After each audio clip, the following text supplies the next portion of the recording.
Assalamualaikum warahmatullahi wabarakatuh. Alhamdulillahi rabbil alamin. Wabihi nasta'in. Wal'aqibatu lil muttaqin. Wala udwana illa 'alal zalimin.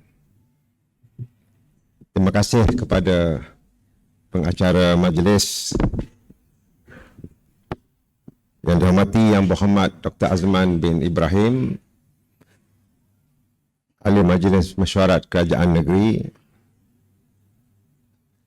Yang Berhormat Encik Nik Muhammad Syahril bin Nik Muhammad Hashim, Timbalan Ketua Pengarah Operasi Lembaga Pertubuhan Peladang Malaysia, Yang Berhormat Puan Hasmila binti Abbas, Pengarah Lembaga Pertubuhan Peladang Negeri Terengganu, Yang Bahagia Datuk Haji Muhammad Rosli bin Harun, Pengurusi Ahli Jumaah Pengarah Pertubuhan Peladang Negeri Terengganu, Yang Bahagia Datuk Hajah Nazilah binti Abdul Latif, Ahli Jumaah Pengarah Pertubuhan Peladang Kebangsaan, Yang Berhormat Profesor Madya Dr. Ahmad Azrin bin Adnan, Ketua Pegawai Eksekutif Maidam, Ketua-Ketua Jabatan Barisan Ahli Jumaah Pengarah Pertubuhan Peladang Negeri Terengganu, Barisan Kepimpinan Pertubuhan Peladang Kawasan, Pengurus Besar Pertubuhan Peladang Negeri Terengganu,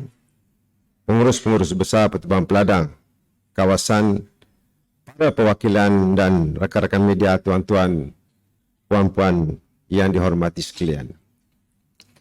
Alhamdulillah, kita bersyukur kepada Allah Subhanahu Wa Taala kerana dapat kita bersama-sama pada pagi yang indah ini dalam majlis perasmian Mesyuarat Agung Tahunan Pertubuhan Peladang Negeri Terengganu kali yang ke-48 pada tahun 2022. Terima kasih banyak-banyak kerana menjemput saya untuk bersama dalam majlis pada hari ini. Yang saya sebut, saya bisik kepada Datuk Rosli bahawa ini kali pertama saya sampai di Wisma ini.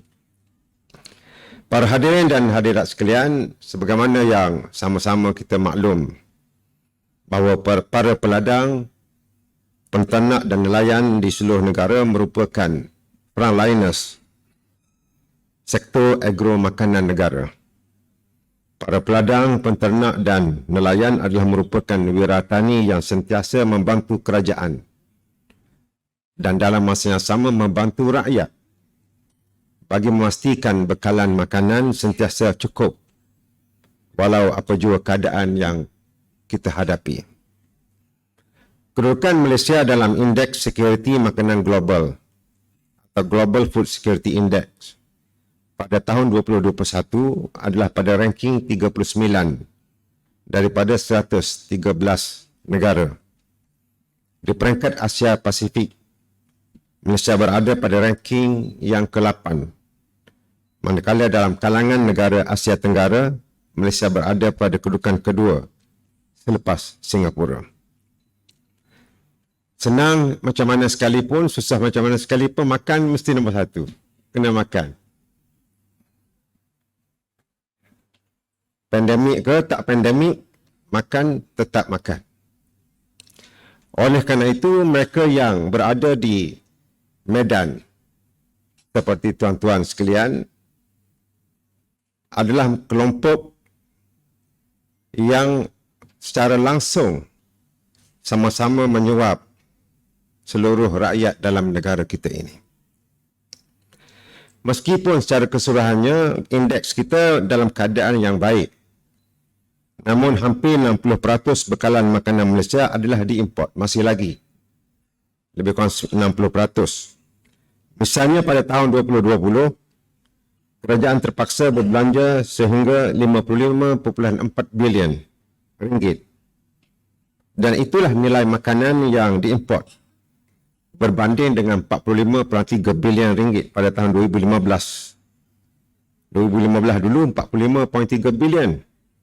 Pada tahun 2020, 55 bilion.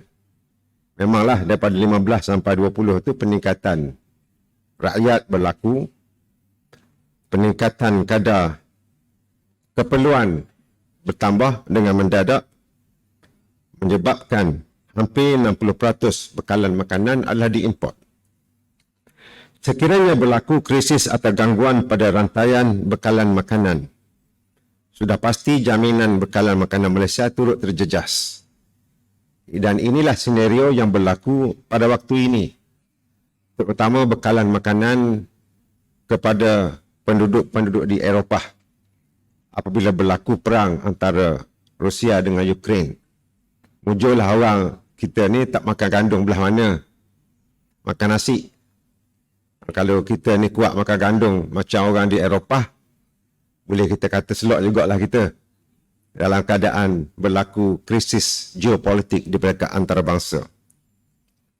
Para hadirin sekalian, Kerajaan Negeri Terengganu menerusi Yang Berhormat Dr. Azman dan seluruh pasukannya dengan dibantu oleh jabatan-jabatan di peringkat persekutuan.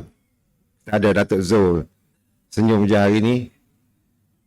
Kita ada pengarah Mardi Veterina dan sebagainya.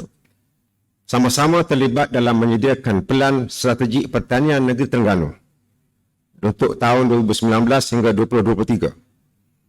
Dengan antara objektifnya ialah memastikan kecukupan bekalan makanan negeri dengan mengurangkan kebergantungan kepada hasil dan lambakan produk import, serta membantu secara tak langsung sebenarnya membantu para pengusaha tempatan meningkatkan pendapatan masing-masing, sama ada melalui khidmat nasihat, sokongan dan jaringan pasaran yang meluas, serta penggunaan inovasi dan teknologi berkaitan dengan pertanian dan industri makanan. Usaha pelan strategik ini mula menampakkan hasil dengan peningkatan tahap sara diri SSL makanan ruji padi, di mana pada tahun 2018 sebanyak 43%, kemudian meningkat kepada 48% pada 2019, seterusnya pada tahun 2020 meningkat kepada 53%. Jadi, tahniah dan terima kasih banyak kepada semua yang sama-sama membantu ke arah peningkatan self-sustain level kita di negeri Terengganu. Manakala self-sustain level pada tahun 2021 pula mencapai 55.8%. Dan insya-Allah sasaran 60% pada tahun 2023 berada pada landasan yang betul. Para hadirin sekalian, saya juga ingin menyebut pada hari ini bahawa untuk sektor pertanian, agro makanan dan seangkatan dengannya ini, insya-Allah dalam bajet 2023 yang sedang kita siapkan sekarang ini, masih lagi duk tekan kalkulator lagi ni. Totek tekan kalkulator. Tapi saya beri jaminan dan komitmen bahawa peruntukan untuk tahun 2023 akan lebih besar daripada tahun ini, insya-Allah. Ini adalah mengambil tanggungjawab bahawa untuk sama-sama memperkasakan industri perladangan, peternakan, perikanan dan sektor agro makanan di negeri Terengganu ini perlu mengalami suatu reformasi yang drastik dengan bajet yang lebih besar. Sehubungan dengan itu, tadi memanglah Datuk Rosli sebut beberapa permohonan-permohonan yang saya dipahamkan ada yang telah dihantar permohonan ini.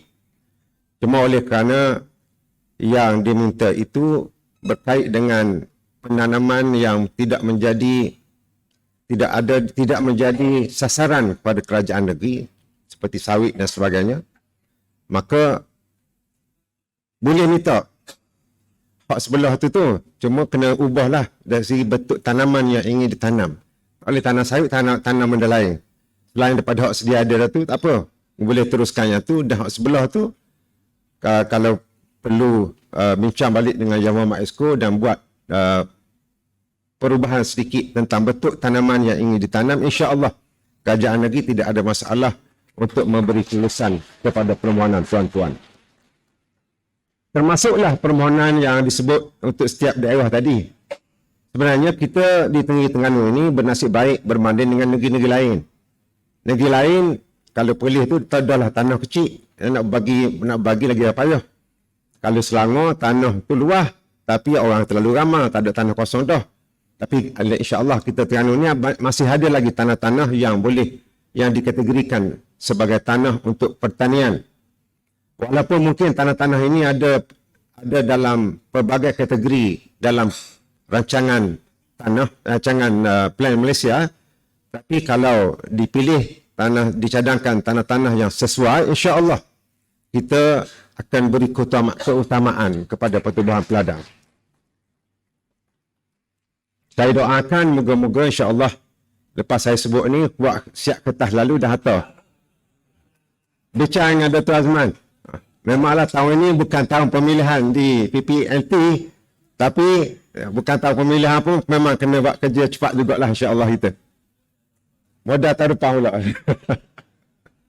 Saya doakan moga-moga perancangan PPNT dalam membangunkan aktiviti ekonomi dan sosial serta membela kebajikan warga peladang di Negeri Terengganu akan sentiasa dipermudahkan oleh Allah Subhanahu Wa Taala. Dengan hasrat tersebut dan dengan membaca lafaz Bismillahirrahmanirrahim, saya merasmikan Mesyuarat Agung Tahunan Pertubuhan Peladang Negeri Terengganu kali ke-48 pada tahun 2022. Semoga mendapat keberkatan di sisi Allah Subhanahu Wa Taala. Sekian wabillahi taufiq wal hidayah. Wassalamualaikum warahmatullahi wabarakatuh.